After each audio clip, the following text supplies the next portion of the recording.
যে সকল সহকর্মী এরকম ভুল উপলব্ধি করছেন, তাদের বিভিন্ন আচরণের জন্য বিভিন্নভাবে বিভিন্ন জায়গায় দল ক্ষতিগ্রস্ত হচ্ছে, দলের ইমেজ ক্ষতিগ্রস্ত হচ্ছে। প্রিয় সহকর্মী, তৈরি হন।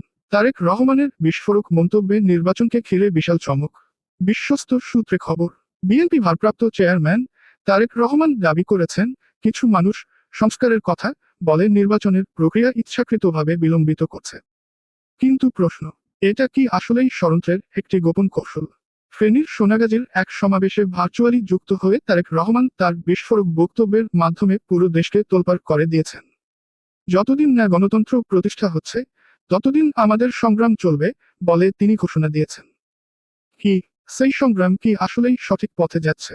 তারেক রহমান আরও বলেছেন, জনগণের সরকার প্রতিষ্ঠার জন্য আমাদের যে অন্তর্বর্তী সরকার প্রয়োজন, সেটি অবশ্যই আমাদের সহায়তা করবে।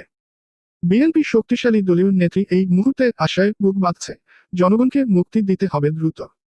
তারেক রহমান শহীদদের আত্মার মর্যাদা দিতে এবং তাদের প্রত্যাশা পূরণ করতে বাংলাদেশের ভবিষ্যৎ গড়তে আরও এক ঝাঁক উত্তেজিত বক্তৃতা দিয়েছেন। তার কথায়, গণহত্যার দায়ে শেখ হাসিনা ও তার সহযোগীদের বিচার হতে হবে। আপনি কি বিশ্বাস করেন এটি আসলেই হতে পারে? এদিকে তারেক রহমান দলের নেতাকর্মীদের সতর্ক করেছেন, বিভ্রান্তি ছড়ানো যেন না হয়, তাদের অবশ্যই অনুচরদের ব্যাপারে যত্ন নিতে হবে। ৩. এমনকি দ্রব্যমূল্য বৃদ্ধির বিপদ এবং ভয়াবহ আইনশৃঙ্খলা পরিস্থিতি নিয়ে তারেক রহমান সতর্ক করেছেন। বলেছেন, এসব পরিস্থিতি বন্ধ করতে জনগণের সরকার প্রতিষ্ঠা করতে হবে এবং তা যত দ্রুত সম্ভব বাস্তবায়ন করতে হবে। বিশ্বাস করেন এটি সত্যিই কার্যকর হবে। আরও এক বিস্ফোরক ঘোষণা, শহীদদের আত্মার সম্মান দিতে নতুন বাংলাদেশ গড়ে তোলার কথা বলেছেন তিনি। সবাই ঐক্যবদ্ধ হয়ে কাজ করতে হবে এবং সে উদ্দেশ্যে ৩১ দফা ঘোষণা করেছে বিএনপি। এদিকে তারেক রহমানের কথার মধ্যে ২.৫ বছর আগে শুরু হওয়া সংস্কারের কথা উঠে এসেছে, যা প্রমাণ করছে বিএনপি এখনও বিশ্বাস করে যে স্বৈরাচারের বিদায় হবে।